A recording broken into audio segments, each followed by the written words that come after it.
What's up, guys? Dave from BC Bushcraft. I just made a new Bushcraft Axe for myself, and this is my second restored axe that I did. What I did is I managed to find a 19.5-inch handle at, I think it was Home Hardware, and I'd been looking around forever for something of that size. With my previous restored axe, I had cut off the handle and done a whole bunch of weird stuff to it to make it more of a pack axe because I could only find a 26-inch handle.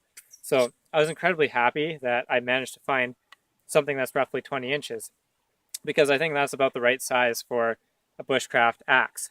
So what I did is I had a hatchet head. I think this might be a pound or maybe even like 3/4 of a pound. And, it's a hatchet head, but I basically, put the handle on it and restored the axe and put my own wrap around it and did all that stuff. And now I have a new bushcraft axe at my disposal. And you could kind of see what I was going for, that this is about the same size as a Grants Force Brooks. Grants Force Brooks, small force axe, there you go. It's around 20 inches long, maybe weighs between a pound and a half, something like that size. It's basically just a hatchet that has a longer handle, so you can two-wield it, put two hands on it, wield it like that, one hand on it like that, no problem. Very comfortable, very light. This is less than half of the weight of my other axe that I have been using for my bushcraft stuff. So even though we're losing light here, I thought that maybe I'd show it out a bit and maybe we'd go fell a dead standing tree somewhere around here. The light might not be the best because it's getting dusk, but I want to play with this thing a little bit. So just up here, there's a few alder trees that people have ringed, which basically means that they cut the cambium layer all the way around the tree to kill it, and they'll probably use it as firewood because alder is decent firewood where I live. We don't have too many hardwoods that naturally grow. So I'm going to try to find one of those trees that have been ringed and fell it because I don't want to cut down a live tree. You can see that this place here, people 4x4 and light fires, shoot shotguns, throw beer cans everywhere. It's not a nice location to have a solo overnight or anything like that. It's a little bit too close to civilization, so people dump garbage and all that stuff here, which is sad, but it's fun to play around with in this area for sure. You can see that they cut all the way around the tree with a chainsaw, and that means this tree is either dead or it's going to die.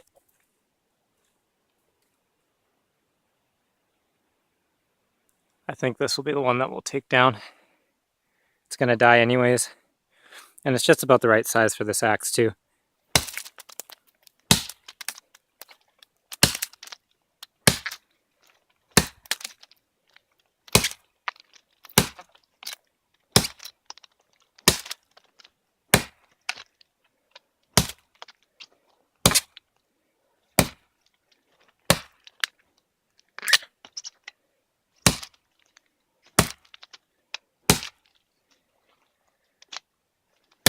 So I'm going to try to go about halfway through.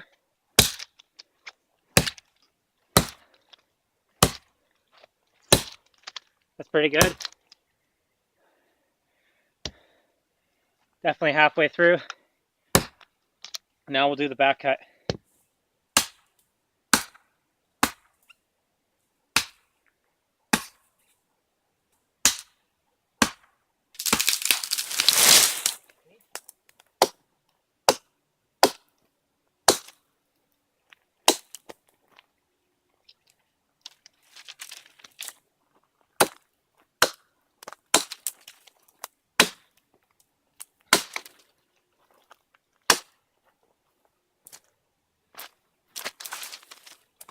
I like this axe, this is perfect. Now I'm just going to cut it in half just so I can deal with it and take it off the road. I have to be careful not to put the axe into the ground because of the rocks.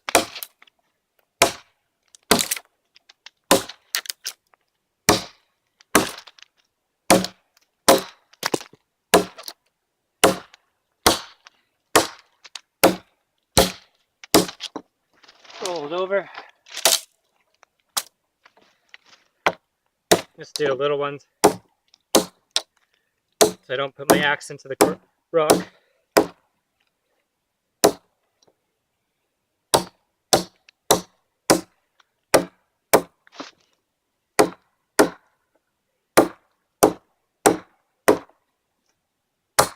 All right.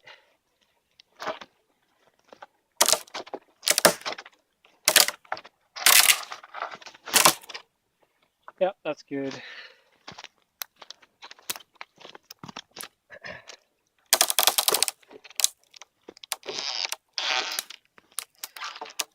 Oh, I've totally lost my light, but that's just a quick little preview of my new, but old, restored Bushcraft axe. I think it's going to fit perfectly in between all of my other axes that I have. It's light, but it can still pack a punch. It can still take down trees if I wanted to. It's like having a hatchet just with a longer handle, so I think it fits in perfectly with solo overnights and a lot of what bushcraft is nowadays. So I hope you enjoyed this video. Be prepared to see this on some more of my journeys and stuff like that. So I hope you guys have a good day, and I'll see you on the next one.